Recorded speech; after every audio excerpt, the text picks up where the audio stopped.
स्वागत है आपका। मैं हूं आपके साथ अहना पुंज और खबर बिहार की। चलिए करते हैं शुरुआत। बिहार स्थापना दिवस के मौके पर डिप्टी सीएम तेजस्वी यादव ने कहा कि बिहार तेजी से विकास करने में तीसरे स्थान पर है। राजस्थान और आंध्र प्रदेश से दशमलव से भी आगे है।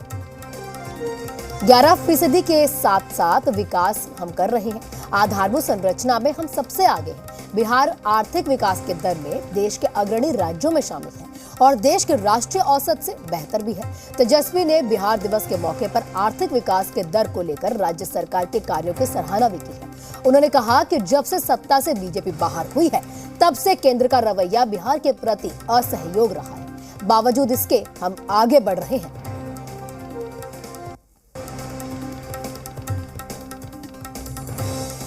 बड़ी गौरव होता है कि माननीय नीतीश कुमार जी के नेतृत्व में महागठबंधन की सरकार बिहार के लोगों के प्रति जवाबदेह है।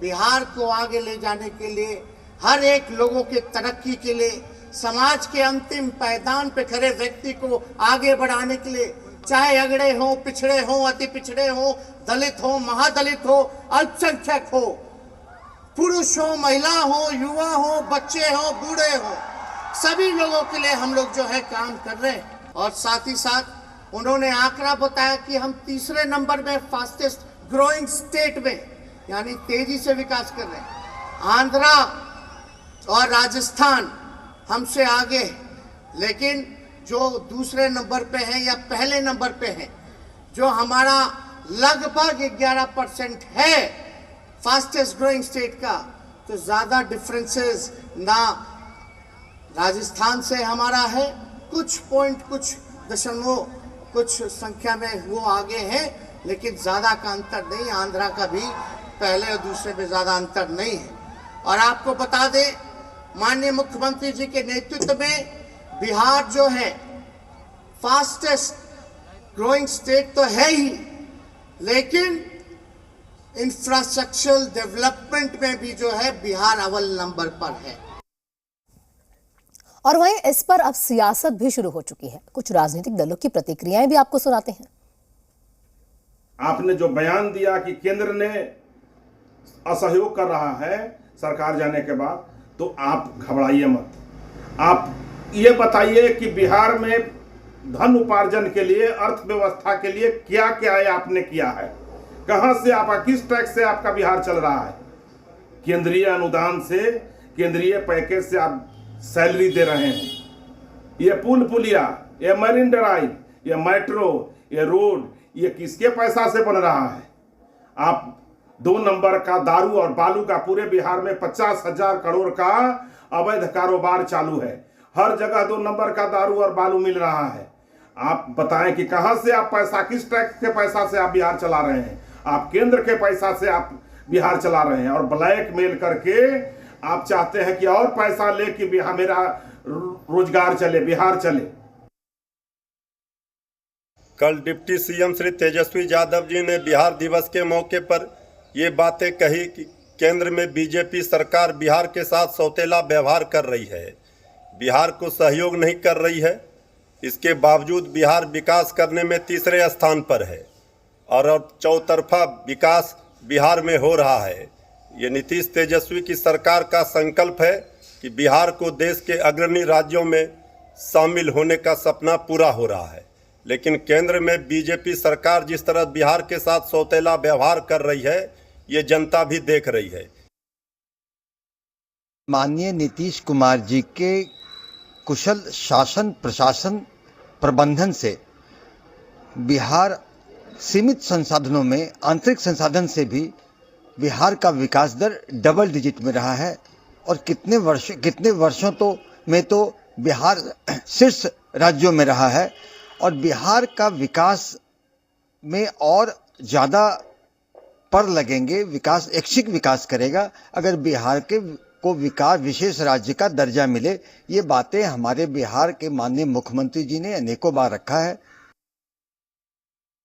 बीच में एक बात चली कि दोनों जगह एक सरकार होगी तो बिहार विकास करेगा।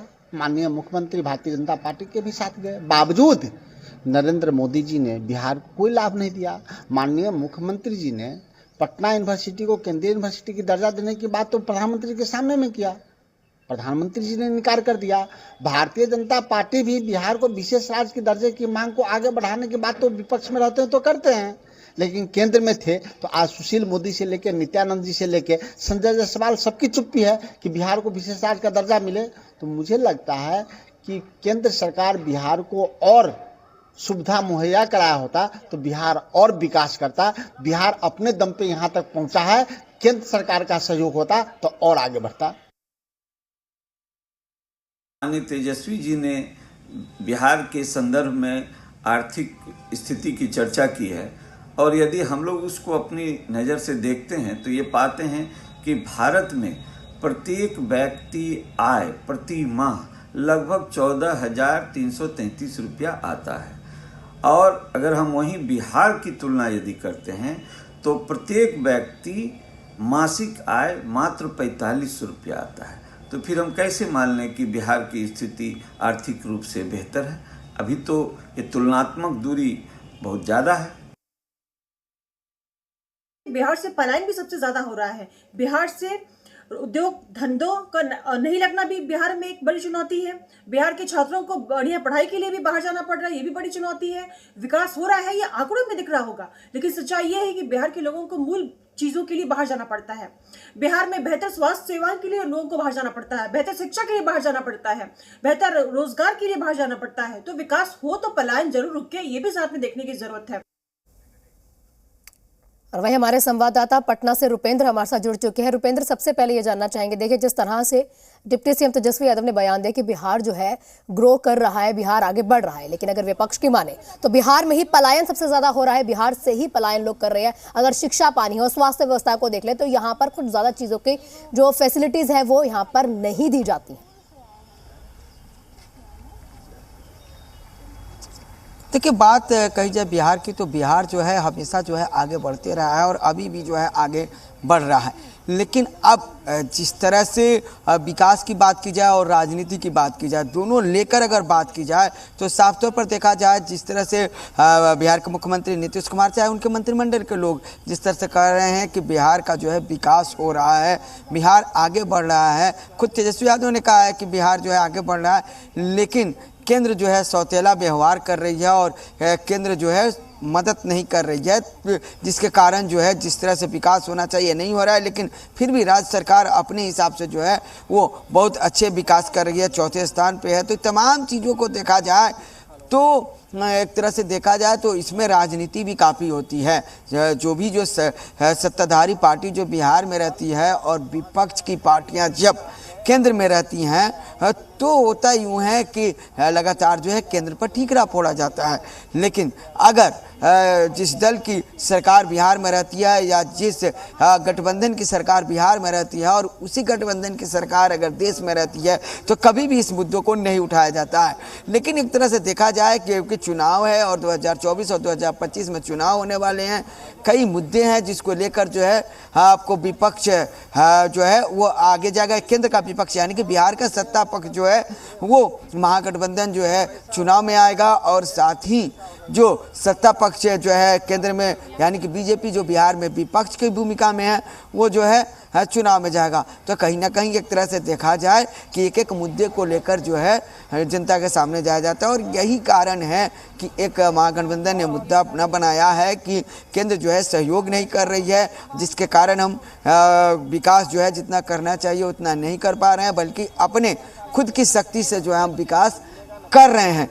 तो एक मुद्दा बना जाए और इस पर जो है राजनीति जो है हो रही है। वहीं बीजेपी ने साफ तौर पर कहा है कि बिना केंद्र का राज्य नहीं चल सकता है। लेकिन इस बीच में एक और चीज़ बता दें, हर एक राज्य का एक हिस्सा होता है केंद्र के द्वारा और उसी का अनुरूप जो है वो हिस्सा जो है राज्यों को जो है आपको समय समय पर दिया जाता है। उससे ना अधिक दिया जाता है ना उससे कम दिया जाता है। तो कहीं ना कहीं देखिए एक तरह से देखिए पूरी तरह से ये राजनीति हो रही है 2024 और 2025 के लिए। खास तौर पर बिहार जो है जरूर आगे बढ़ रहा है, लेकिन अब राजनीतिक के नज़रियों में, नेताओं के नज़रिए में बढ़ रहा है कि नहीं बढ़ रहा है, इसको कहना मुश्किल होगा। लेकिन शिक्षा की बात की जाए तो ज़रूर शिक्षा में जो है बिहार भले ही नए नए यूनिवर्सिटी खुल गए हों, तमाम चीज़ों हों, लेकिन शिक्षा में आज भी जो है बच्चे बिहार में अब नहीं पढ़ पा रहे हैं। बिहार से बाहर दूसरे राज्यों में जो है अधिक पढ़ना पसंद कर रहे हैं, तो वहीं बिहार में पलायन की भी समस्या जो है काफ़ी अधिक है। जी, लेकिन अगर जिस तरह से शिक्षा की बात की जा रही है कि ठीक है, शिक्षा के लिए तो हम पलायन कर ही रहे हैं, मतलब बच्चे जो है वो पलायन करते हैं, बाहर जाके पढ़ना ज़्यादा पसंद करते हैं। अगर हम स्वास्थ्य की बात कर लेना यहाँ पर क्या रुपेंद्र, तो भी देखा जाता है कि अगर मंत्री, सांसद, विधायक इनको खुद को भी अगर इलाज कराना होता है तो वो बिहार को ज़्यादा प्रेफर नहीं करते, वो राज्य से बाहर जाके ही अपना इलाज कराना ज़्यादा पसंद समझते हैं। देखिए, स्वास्थ्य में जो है जो भी नेता हैं, वो विधायक हो, मंत्री की तो बात दूर है। आपको जो विधायक हैं, चाहे कोई अन्य नेता हैं जो किसी पद पे नहीं है, केवल ये माने आपको माननीय नहीं है, वो सदन में नहीं है, उसके बाद नेता हैं, किसी पार्टी के नेता हैं, तो वो भी बिहार में इलाज नहीं कराते हैं। वो भी जो है वो दिल्ली जाते हैं, और वो दिल्ली ही नहीं विदेश तक जाते हैं, और बड़े बड़े नेताओं का तो इलाज जो है आपको बिहार तो दूर, दिल्ली तो दूर, विदेश में ही होता है। तो कहीं ना कहा जाए कि स्वास्थ्य की व्यवस्था को अब लाख कर रहे हैं, सरकार कर रही है अच्छी है, लेकिन अब सोचना यह है कि जब अच्छी है तो यहाँ के जो बिजनेसमैन हैं, यहाँ के जो नेता हैं, वो अपना बाहर इलाज क्यों करा रहे हैं और जनता को जो है बिहार के भरोसे छोड़े हुए हैं। तो कहीं ना कहीं जो है जिस तरह से स्वास्थ्य में और जो है अच्छे करने की ज़रूरत है, स्वास्थ्य को जो है और सुधार करने की ज़रूरत है, और ख़ास करके उन नेताओं से जो है ये अनुरोध होगा बिहार के लोगों का कि वो अपना भी जो इलाज जो है यहीं कराएं, तब न जनता का भरोसा जो है हो पाएगा। बिल्कुल रुपेंद्र, आरोप प्रत्यारोप करने से पहले आप ये देख लें कि केंद्र क्या कर रही है या हम राज्य सरकार क्या कर रही है। ज़्यादा से ज़्यादा जनता की जो सुविधाएं हैं उनको चाहिए, उनको मुहैया कराना सबसे पहला हमारा लक्ष्य होना चाहिए। शुक्र है रुपेंद्र हमारे साथ जुड़ने के लिए, तमाम जानकारियां साझा करने के लिए। तो वहीं इस वक्त